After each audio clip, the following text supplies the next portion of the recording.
We're learning a Maimer, a Hasidic discourse by the Rebbe Rashab, the fifth Rebbe of Chabad. We learned the first two paragraphs, so to speak, and let's make a very short summary. The Maimer, the discourse, is based on a verse from Lamentations. Eicha Yashba Vadad, Yerushalayim, after the destruction of the temple, was completely destroyed, alone, so to speak, like a woman that is alone because the husband just left. And the Rebbe brings a midrash. The midrash compares the destruction of Yerushalayim to the sin of the first man. When he ate from the fruit, etc., he was thrown out of Gan Eden, of paradise, and sent out. We're going to learn what is this later. I don't know if today, but later we're going to learn this. And the same way, the Jewish people, when they sinned, because they didn't take care of the Torah, mitzvahs, etc., they were thrown out of Eretz Israel and sent out into Golus, into exile. And the Midrash itself compares these two things. The first part, the next paragraph, the first part of the Maimer, explains this comparison and tells us why, even from a mystical perspective, they are the same thing. First man being thrown out, Jewish people being thrown out. It's actually the same thing. We're going to say this in a minute. In between, because the Rabbi is quoting the Midrash says something like plays with the word Eicha. And you find this word in many places, in many situations. The first one, not chronologically speaking, but the first one is our Maimer Eicha in Lamentations. How she's sitting alone, etc., talking about Yerushalayim. The second one that the Midrash quotes and the Maimer brings is Eicha Esa Levadi. Moshe Rabbeinu is asking, how can I carry on with these people? There are too many problems, and they ask too many questions. I can't answer everything. This is what Moshe is saying.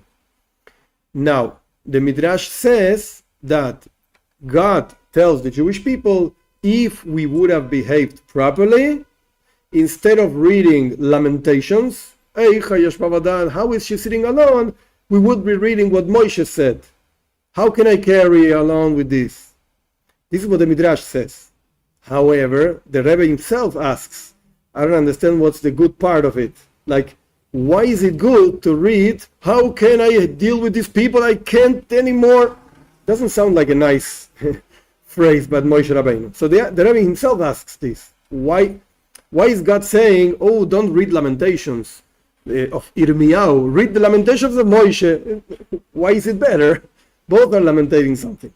This is something that the Rebbe himself asks. Then, the second paragraph, the Rebbe brings like the mystical part of it.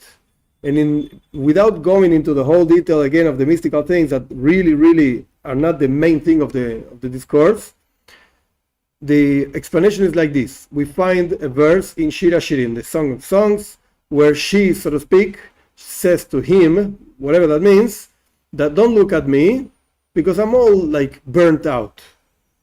This is what she says. And then she continues saying that the children of my mother, that means my brothers, they're angry at me. Because I didn't take care of the things that I was supposed to take care of, like Torah, mitzvahs, etc. This is what she says. And the Zohar, the Rebbe brings the Zohar, asking, why is the word burnt out said in the verse in such a weird way? It says shechar choires. It shouldn't have said shechar choires. It means like repetition of shachor, which means black. Why is she saying I'm like, as if she was saying I'm twice black? What do you mean? If you're black, you're already black. What's the problem? No, I'm 2 times black. What do you mean 2 times black? What does that mean? So this is what the Rebbe asks, because the Zohar asks this, and the Zohar says, look, there are 2 types of being black. It's not just black like that. 2 types. What are the 2 types? Either you're black because the light removed from you, it went somewhere else, therefore you're black, like dark, whatever. We're not talking about like skin color. That's not the issue over here. Like you're dark because there's no light. Oh, okay, light went out, darkness. Or another possibility is that you're dark because you went into a dark place. And now, because the verse is saying like twice black, 2 times black, both things are true at the same time. the light went away, whatever that means, we're going to explain in a minute. The light went away, and you went really in a black place. So you're twice black, 2 times black. What does that mean that the light went away? The Rebbe brings Kabbalah, Zohar, whatever. The idea behind it, it's very simple. It's like the example is speech. When a person wants to talk, first you have to think, what are you going to say? And then you have to talk. And you're going to convey whatever you're thinking, and you're going to say what you're thinking. That's fine. But what happens when you don't think? Like when you, quote unquote, you don't have any head. Forget it. So you don't have anything to say. I'm sorry, I'm silent because I don't know. I can't talk for whatever reason. If you ask me to give a class on quantum physics, I'm sorry, I'm going to just to shut up. I'm not going to say a word. I don't know. This is what's going on, the first issue of being dark. We said 2 times dark, so the first one is because the light went away. And again, the Rebbe went into all the mystical meaning of this, Zoh and Malchus, whatever that means. The point is that there's no intellect shining into the words, and therefore words are silent. This is the first part. The second part is you actually went down into a dark place, and you're not having a nice time where you are, and that's why you're dark.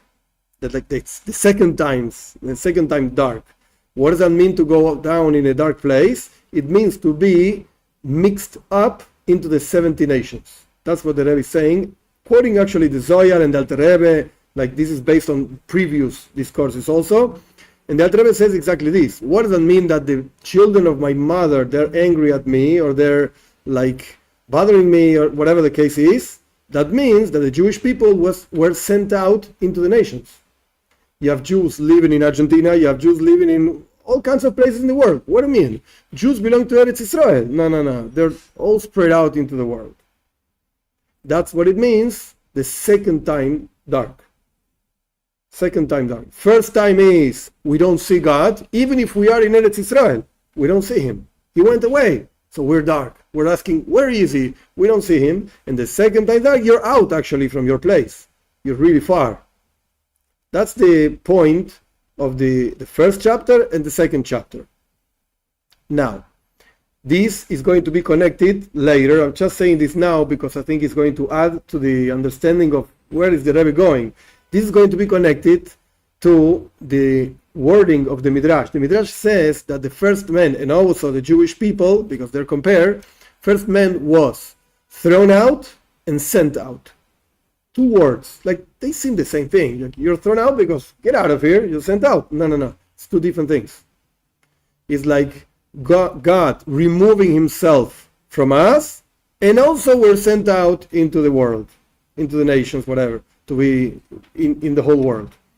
That's why 2 words are used, or 2 expressions are used for these 2 types of being dark.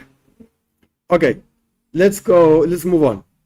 In order to understand all of this, what does it really mean that we were thrown out, we were sent out, etc., etc.? What does that mean? Yesh lehakdim. First, we have to understand something else. Dehine. Now, noida de nisava kadosh baruch hu liyos loy dira betachtoin. It's known, it's in the Midrash, that God wanted to have a dwelling place in this lower worlds, whatever. He wanted to be here. Ve'ainu. What does that mean? It should be, God should be revealed in this world. Right now, he's not revealed. Mashiach is not here, and we don't see God. And if you're going to ask me, what should we see? I don't know, because I never saw him also. But the point is that the prophets themselves, they say, with our eyes we're going to see God, the flesh will see God, whatever that means, but we don't see God now. So we're in Golus, we're in exile. There's the point of the whole creation. Why did God do the creation? Because he wanted to be revealed down here. Why did God want? We don't know. There are many things we don't know. And actually, the Alter Rebbe, it's not over here, but the Alter Rebbe used to say, if a Taiva is kankasha, of If you desire something, you can't ask, why do you like it? Why do you want it? Because I want it. I like chocolate. Why do you want chocolate? Why do you like chocolate? Because I like it. I don't know. I like it. Don't ask why. I like it. The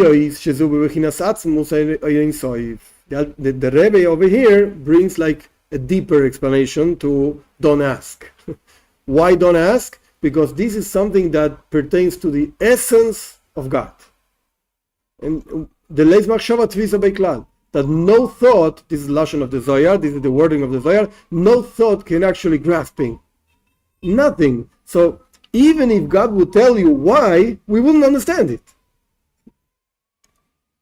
But this we know. God wants. He said he wants. But this we know. We understand. He wants. Why? We don't know. And Rebbe, this particular discourse is like very, very short. And in very short words, he references so many things and such deep things. So I'm just going to keep it as simple as possible.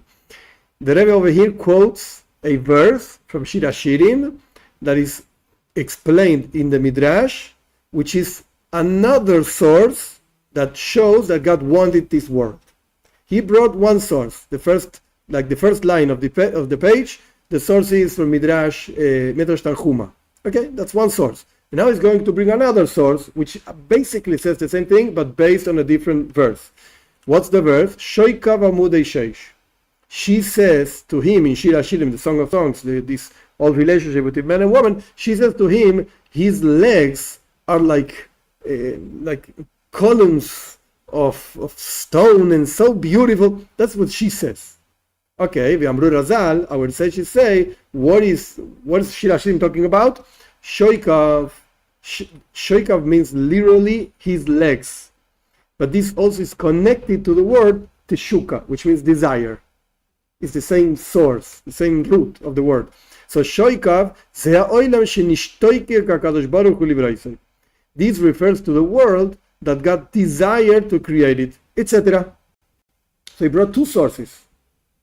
Even why is he bringing two sources? I don't know. That's the truth. I don't know. But I can imagine that if you're going to ask me, does he really want? Where do you got this from? Wait a second. I can bring you two independent sources, different sources that say the same thing. So this is true. I mean, this is Torah. This is what the Torah says. God wanted to create the world. Again, why? We don't know. But this we know, he wanted. He desired. The only difference between one midrash and the other one is that one midrash is talking in the word of nis'ava, like a taiva, like a passion. He wanted this, and the other one says ishtoikekus, which means also desire, but it's just two different words for the same idea. Why did he want it? Because in order to have a dwelling place in this world. If you see the two midrashim, like one of them only says that God wants, but it doesn't really say for what. What's the purpose? The second midrash, the first one quoted, says because he wants to be here, down here. That's the difference between the two midrashim, but they say basically the same. And this also happened in the beginning of creation. The ikar shechina betachtonim haya Aisa Shiva Silku Chulei. He's referring to another midrash. I'll translate first. The main place where the presence of God was found was in this world until 7 generations of bad people, of evil people, removed God from the earth, and then came 7 generations to bring him back with Moshe Rabbeinu. We're not going to go into the whole thing. It's a huge midrash. The point is that God was here. He spoke with the first man, with the first woman, and we kicked him out. We threw him out. This is the reason, so to speak, why God created the world. He wanted to be here, and this is how it worked from the beginning. He was here. Now, this idea that the Midrash also brings, that the main presence of God was down here, we have to say, we have to say that this refers to the infinite light of God that is beyond the worlds, etc. What is he saying? there's a, like, not a problem, I would say quote unquote problem with this Midrash. The Midrash uses a weird word. What's the weird word? Ikar. Ikar means the main. That's what it means, main. But the problem, what's the problem? The regular word to talk about the presence of God is Shechina. Okay, the Shechina, the presence of God, very nice. So you could perfectly say that the presence of God was in this world. Shechina b'tachtoni ma'isa. Presence of God was in this world. And that's fine. Everybody would understand. But the Midrash brings another word and complicates everything. It says, Ikar Shechina. The main presence of God. What do you mean main presence? You have the presence and the main presence. What is the main presence of God? What does that mean? That's what the Rebbe says. What does that mean? The main presence? Oh, I'll explain to you. It refers specifically to one level of godliness, not just God. When you learn Judaism and you go deep, God just falls short. Like, what does that mean, God? What are you talking about? Okay, Ikar Shechina, the main presence of God. What's the main presence of God? That refers, says the Rebbe, to the light, the infinite light that is beyond the worlds. And he's going to explain. I'll do something I should not do, but I'll do it anywhere. Anyway, I'm going to explain outside, and then we're going to see it inside. It's going to be much easier. There are two expressions, actually, very famous in Kabbalah and Hasidus. One is called Memale Kol Almin, how God fills the world. And the other one is called Soiver Kol Almin, how God is beyond the world, transcends the world. An example given to this is how the soul actually fills the body, and there's an expression of the soul in each part of the body according to what that part of the body can actually stand. For instance, in the eyes there's a strength to see, there's a koyach, the force to see, the power to see. In the ears to hear, in the mouth to talk, and so on. So each member of the body draws a specific energy from the soul. That energy that part of the body needs. Like, I cannot see with my feet. Forget it. The feet are to walk, not to see. Because the physical part of the foot and the eye are so different, you can't see with your foot. You can walk with your foot. Okay, and so on. That's called Memale Kol Almin. That's called how God fills the world. But then you have Soiver Kol Almin, how God transcends the world. And the example given for this, in this connection of the soul with the body, is Rotzen, will. The will is found in all the parts of the body in the same strength and at the same time. Like, if you want to move your arm, so you move your arm. If you want to move your leg, you move your leg. It doesn't depend on what kind of member we're talking about. Rather, it's found everywhere at the same time and with the same strength. That's the difference between how God fills the world. He's found in every single part of the world according to what the world can actually take from God. Like in the higher worlds and the angels, whatever, God is more revealed. And in this world, it's completely concealed. We don't see him. Why? Because if we would see him, we couldn't stand it. It would be so overwhelming, it's impossible to live with that. There's a story but Rabbi Zusha the Nipoili. Rabbi Zusha the Nipoili once asked, he was a student of the Maggid of Metrish, the second Hasidic master after the Baal Shem Tov, and one time he asked God, I want to feel the fear that the angels feel. Malachim. I want to feel how it works. How does it feel? How does it feel? God conceded, he gave it to him, and he was so afraid the whole time. He was all the time under his bed. He couldn't move. It was so overwhelming, so powerful, he couldn't function. So he asked God, take this out of me because it's too much. It's not for me. I can't deal with this. Okay, I'll take it out. So God took it out. The story, besides the humor behind the story, because the rabbi is under the bed, whatever, but the story shows the idea that each part of the world has the energy from God that part of the world can actually function with, needs to function. Not more, not less. That's Memale Kol Almin. That's how God fills the world. But those two things are part, actually, the word part is not the proper one, but just to make it quicker, are part of the soul, are expressions of the soul. Like, for instance, to watch, to see, to talk, to hear, whatever, that's an expression of the soul. To want, ratzon, is also an expression of the soul. It's a deeper one and a different one, but it's actually an expression of the soul. Yeah. One feels the body, and the other one transcends the body. It's in the body, in all the body at the same time. Yeah. These are two like famous classic expressions in Kabbalah, Hasidus, very classic. Now, we're in the second line of the fourth paragraph. So now the Rabbi is going to explain what I just said, but in different words. Memale kol almin, Serber kol almin, all this whole thing. The ha'or shebebechinas islavshus ba'olam, the light of God that is invested in the world. This is memale kol almin, it's within the world. Hainu. That means ha'or the seder ishtalshelus chulei, the light of the chain of worlds and the chain of levels that go down from God until us, etc. You cannot say that this is the main place where this is found is down here. Doesn't make any sense. And it's going to explain very easy to understand. Because comes down, this energy of God comes down in an orderly way, level after level, and it's more revealed up in the upper worlds. And all the time that projects itself and goes down, you have less light. If you take a human being, a regular human being, in the face, you can see so many things about this person. Is it smart? Is it good? Is he happy? Sad? Whatever. In the feet, you don't see anything.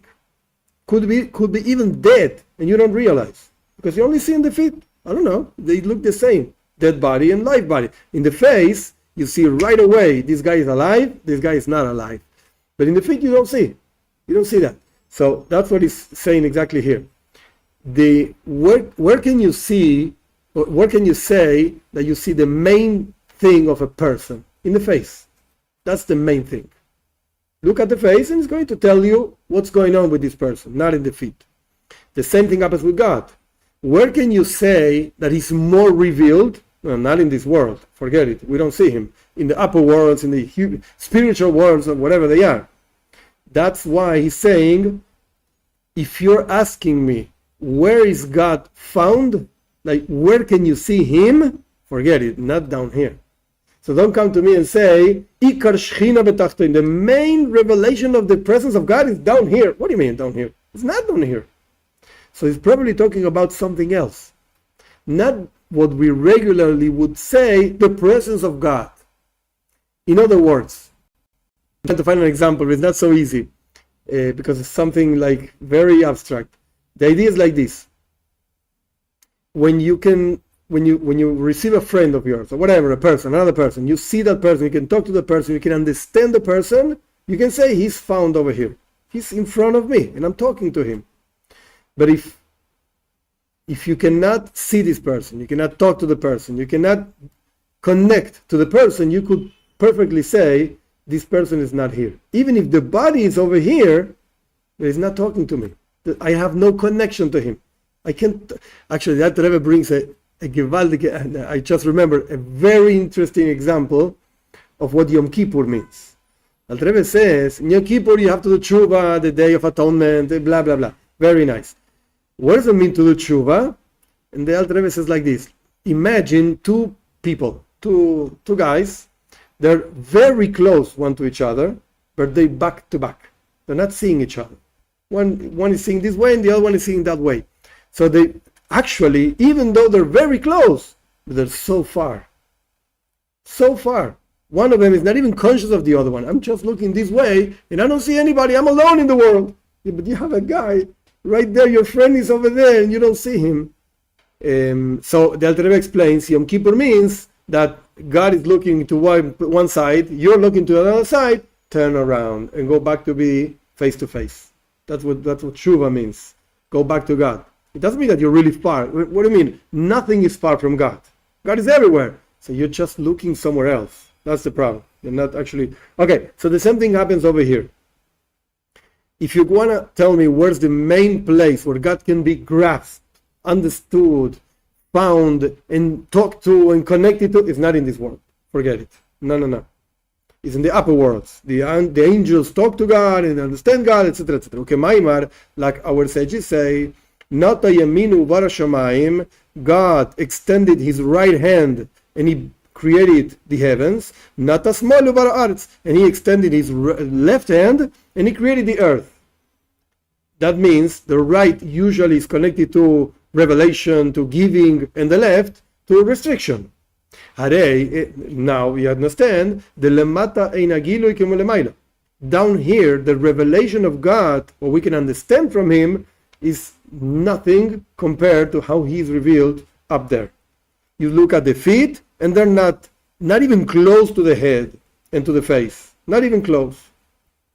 Uve'emes, in truth, be'agiluim shall be seder ishtalshelus, haya koidem ached lemata gilu yor.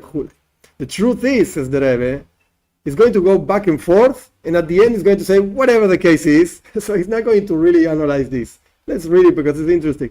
Really, in truth, if you're going to talk to me about Giluim, about revelations of God, how the revelation comes down into this earth, before the sin of man, there was a revelation of light down here. Really, God was revealed down here. However, this revelation was according to an order. There was a level of revelation. It was not the main revelation of God. There was a revelation, it's true, but it's not the main thing. Up there in the spiritual worlds, there was more revelation. But down here, there was also revelation, but not so deep. Not so deep. On this, our sages said, on the verse that talks about these are the chronicles of men, etc., etc. The world was created complete, etc. What does it mean complete? That even in this low world, there was a revelation of God. Yeah, but it was not the main revelation. We're trying to understand what that means. Ikar Shechina, like the main revelation of the Shechina. What does that mean? Okay, there was a revelation down here, but it was not the main revelation. Parentheses. And also you could say, because it is in parentheses, it's clear that the Rebbe is just saying, maybe there's another explanation. I'm not going to go into it. That's why it's in parentheses. The Rebbe is saying this, not that I'm saying this. And the Rebbe brings, look, maybe you could say, what does that mean that the world was created complete?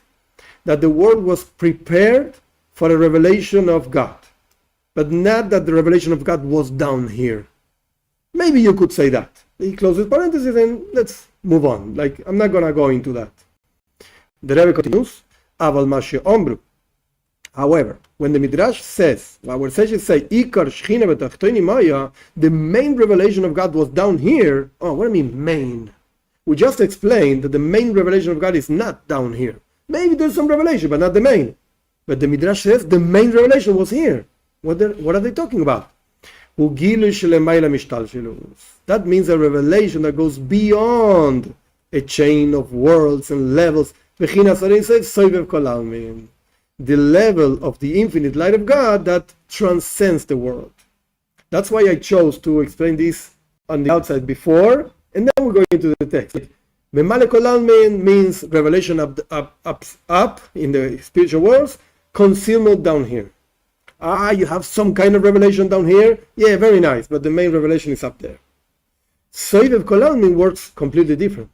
Same revelation is up and down at the same time, like Rotsen, like the will in the soul, with its connection to the body. Now, he's entering into what he really wants to say.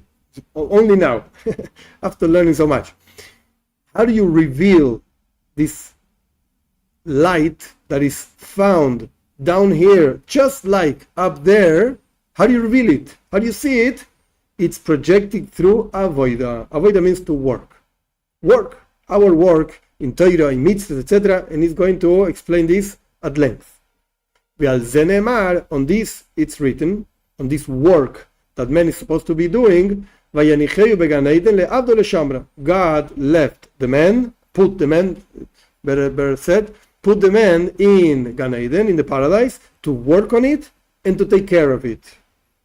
Why two words? What does that mean, to work and to take care? Our sages say, Le'avdoi, to work, this paradise, this place, is 248 positive commandments. Go and do them. Le'shambra, to take care of it, 365 mitzvahs loisase, prohibited or negative commandments. Don't do this, don't do that. Dehainu, that means lehamshich bechinas gilu yorin seif lamata, that it should be the work of man is in order that it should be a revelation of the infinite light of God down here. Okay, so now this whole paragraph is just like a parenthesis. It's not the main thing of the discourse, because he wants to explain like a very technical thing. What does it mean, the main revelation? It's not the main thing of the discourse, but it gives room, the Rebbe brings it in order to go to the next step. Avoida. What does it mean, avoida? What does it mean to work in the Gan Eden? What happened in the Gan Eden that you had to work on it? God was already revealed. So what's the work? He's going to explain this now. The idea is like this whole thing of working. It's known that in paradise, Gan Eden, there are two levels of Gan Eden. It's not just like that, Gan Eden, paradise. No. Gan Eden be'etzem, the thing itself, the essence of Gan Eden, paradise, and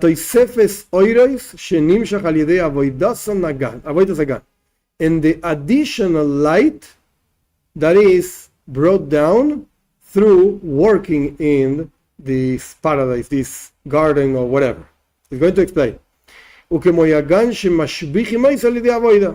brings a very simple explanation, like a garden that you make it better through working the garden. You can just leave the plants by themselves, and the plants are going to grow. Some flower over here, some flower over there. But if you really work the place, it's full of flowers, because you worked on it. The Gan Eden be'etzem, in Gan Eden by itself, ksiv, it's written va'ita Shem Elokim, Shem Mole, God, the Lord, Hashem Havaya, the name of 4 letters, Elokim, etc., planted Gan Eden. That means the Torah is using both names of God, which means like a complete thing. Wow, God really took care of this. There was a revelation of this name of God, Havaya, whatever, 4 letters, that illuminated in the whole paradise. Right? However, even so, this is just the light that God decided that it should be revealed in Gan Eden. Like, it's not the same, but it is as if somebody gives you a job, and it tells you like this: look, you're going to make whatever, $10 a month. But if you work hard, you're going to make much more. So $10 you're going to make. Forget it, that's fine. If you work more, you're going to get more. So God planted Gan Eden and said, look, there's going to be a revelation of my name over here. But if you really work, you're going to see much more. That's Gan Eden be'etzem. That's like the paradise. God planted it, decided this is going to have such amount of revelation of God. Now, it's known that the difference between Gan Eden, paradise, and the worlds, like the spiritual worlds, is in 2 aspects, 2 ideas. Aleph, the first one, they are oira mislavesh be'oilamois ubechinas zayin tachtoinois. I'm going to explain this in a minute. Ubegan Eden meir gimel rishonos chulei, etc. Whatever that means. What is the Rebbe talking about? Okay, this idea of zayin tachtoinois, 7 lower levels, and gimel rishonos, the 3 upper levels, it's like, not the same, but it's like the difference between intellect and emotions. Intellect is 3 levels, Chochmah, Bina, Das, which really doesn't matter what they are, whatever, 3 levels. And Zayin Tachtoinus means the 7 emotional levels. And it's like the difference between, again, intellect and emotions. They work really different. for different reasons, which right now doesn't matter. But the point is that Gan Eden, there's a revelation of the intellect of God, quote unquote. And in the worlds, there's a revelation of the emotions of God, quote unquote. Whatever that means. That's the first difference between Gan Eden and the rest of the worlds. The base is like the head and the rest of the body. It's exactly the same. In the head, again, you see the person, you understand what the person is, etc., etc. And in the rest of the body, you just see whatever, stomach working, intestine, whatever. The base, the second difference, in the worlds, whatever creature is found over there, angels or whatever they are, they just know God because of his consequences, so to speak, because of his works, because of his peules, how do you say, his actions. The reality is God is over here. In Gan Eden, there's a revelation of the essence of God. The Rebbe brings in parentheses. I'm going to read very quickly because it's really not important. There's another place in the discourses of the Alter Rebbe and the notes over there. There I learned that this is what the essence of Gan Eden means. Now, one thing depends on the other as it's written somewhere else. Point. What is the Rebbe saying? There are two types of knowledge.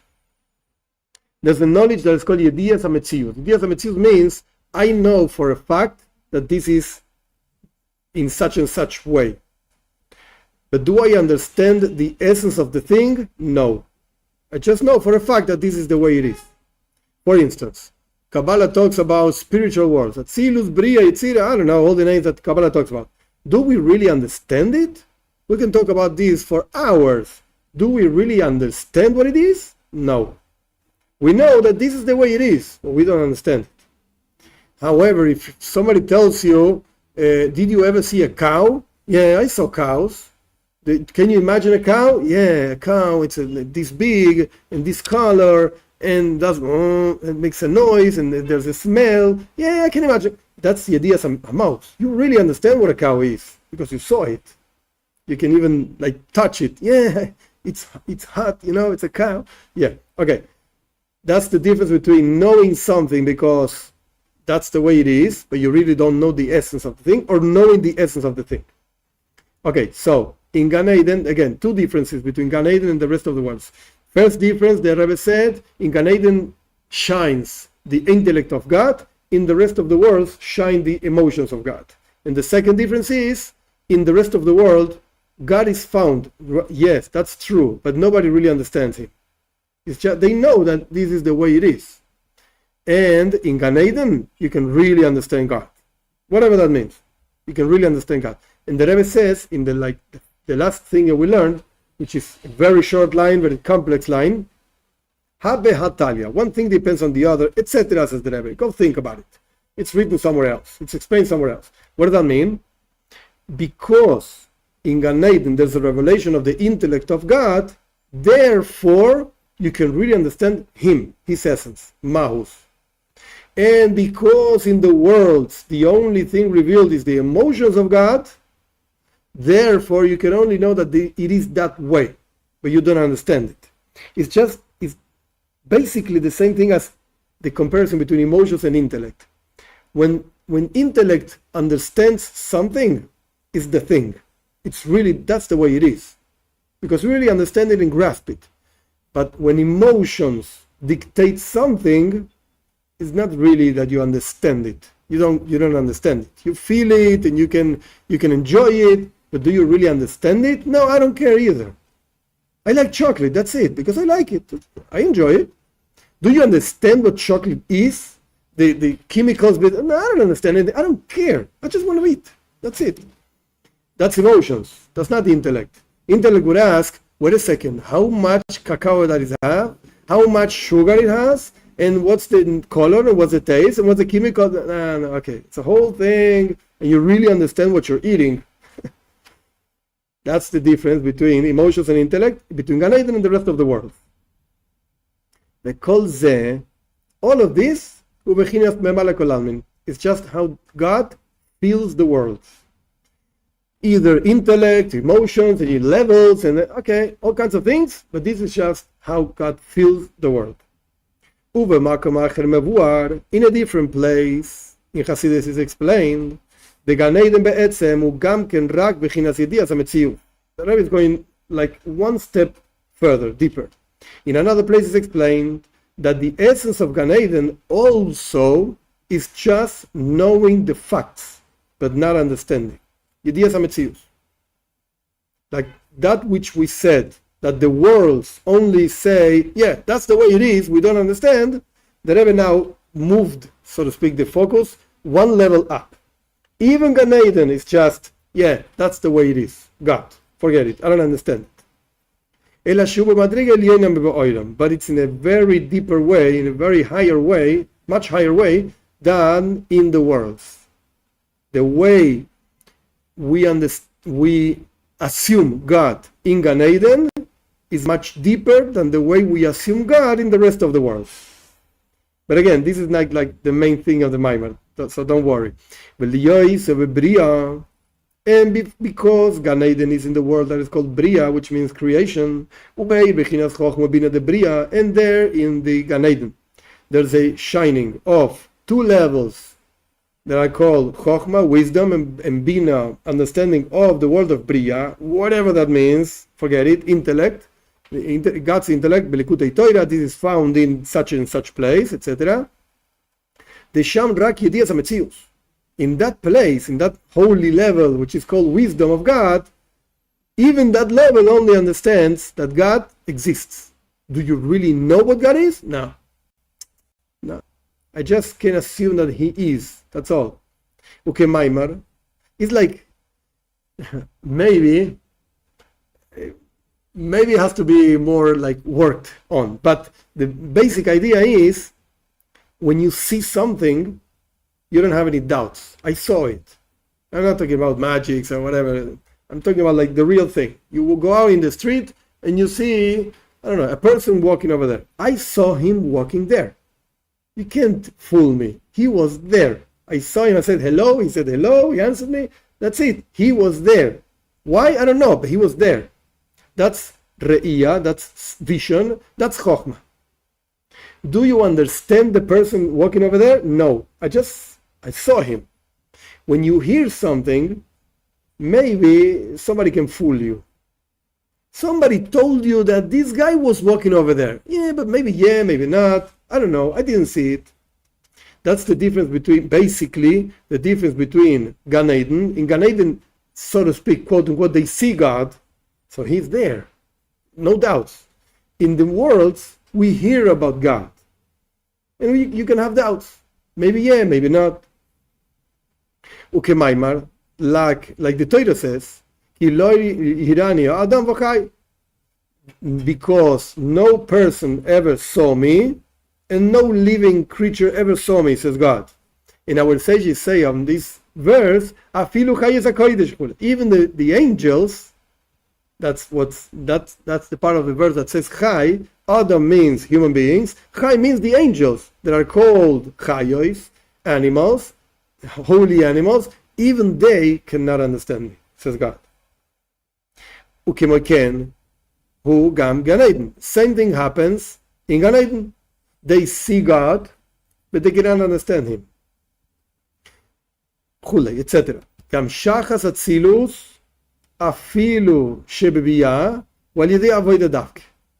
Now, I'm going to translate this as it is over here, and bear with me, I'll explain. The projection of Atzilus, of emanations, even in the world of Bria, Yetzirah, Asiya, creation, formation, and action, that's through working precisely. What is he saying? What's the difference between Atzilus and the rest of the worlds? Atzilus means really emanations. That's the translation of the word. What does that mean? If we could be standing, so to speak, it's impossible, whatever. If we would be standing in Atzilus, we would not perceive ourselves, we would just perceive God. We wouldn't even think about ourselves perceiving God. Forget it, just God, nothing else. In the rest of the worlds, Bria, Yetzirah, Asiya, we perceive ourselves understanding God. But I'm here watching God, looking at God, whatever that means. In other words, the revelation of God that is found in Silus is much deeper than the revelation of God that is found in the rest of the worlds, Bria, Yitzira, and Asiya, whatever they mean. It's just a question of revelation. How much revealed is God? That's why he's saying, the Rabbi is saying, he's trying to explain what avoida is. What does it mean to work? If you really want to reach a level where you can perceive God, that's through work. Forget it. It's not going to be automatic. You're going to have to work on yourself.